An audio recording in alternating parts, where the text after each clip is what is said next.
The race for president now. Lots of action on the campaign trail as Donald Trump and Ben Carson threaten to boycott the next debate. Hillary Clinton confident enough to talk running mates while Joe Biden keeps the guessing game going about his plans.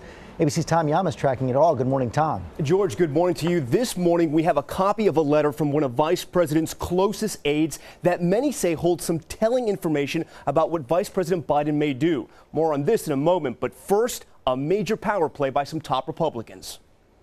This morning, a Republican revolt over the next debate. Now they want to make this an extra hour. Both Donald Trump and Dr. Ben Carson threatening not to show up if host CNBC tries to change the format, making the debate longer. The two leading GOP candidates writing in a joint letter to CNBC they do not and will not agree to appear at a debate that is more than 120 minutes long, including commercial breaks. Also demanding the debate include opening and closing statements from all the candidates. I think it's unfair to the viewers because it's too much to watch, and they're doing it because they want to make more money. But not all the candidates are complaining. Carly Fiorina telling Trump and Carson to stop whining. I think we need to spend as much time as possible answering the American people's questions. So I'm all for 3 hours. I'm sorry that they apparently don't have the endurance to go the distance. In a statement to ABC News, CNBC saying, "We will certainly take the candidates' views on the format into consideration as we finalize the debate structure." As for the Democrats, Housing and Urban Development Secretary Julian Castro endorsing Hillary Clinton Thursday, sparking questions if she would consider him as a running mate. I am going to really look hard at him for anything because that's how good he is, and he deserves the accolades he's receiving. This as current Vice President Joe Biden continues dodging questions about whether he'll run.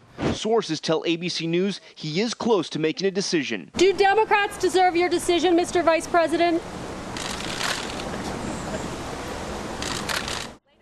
Now, Vice President Biden laughing it off, but last night, one of his top political aides sent this letter, we have a copy, to former Biden staffers and supporters saying the VP will need their help if he runs, but that he hasn't made a decision yet, but that his platform will be built on how to change the balance of the economy to help the middle class. George? Keeping the door open. Yep. Meanwhile, the new fundraising numbers are in. You know, Jeb Bush started out so strong. Now he's stuck in the middle of the Republican pack. Right in the middle. Yeah, here are some of the highlights from the Republicans. We have Dr. Ben Carson raising the most last quarter, more than $20 million. But get this, Senator Ted Cruz, he's the Republican with the most cash on hand, $14 million. And Trump, who is self-funding his campaign, is now also accepting money, about $4 million in independent donations, many people pointing to outsiders being at the top of the fundraising game. It's amazing. Okay, Tom, thanks very much. We're going to have a big show on Sunday. We've got both Ben Carson and Bernie Sanders on this week. We'll look forward to that on Sunday.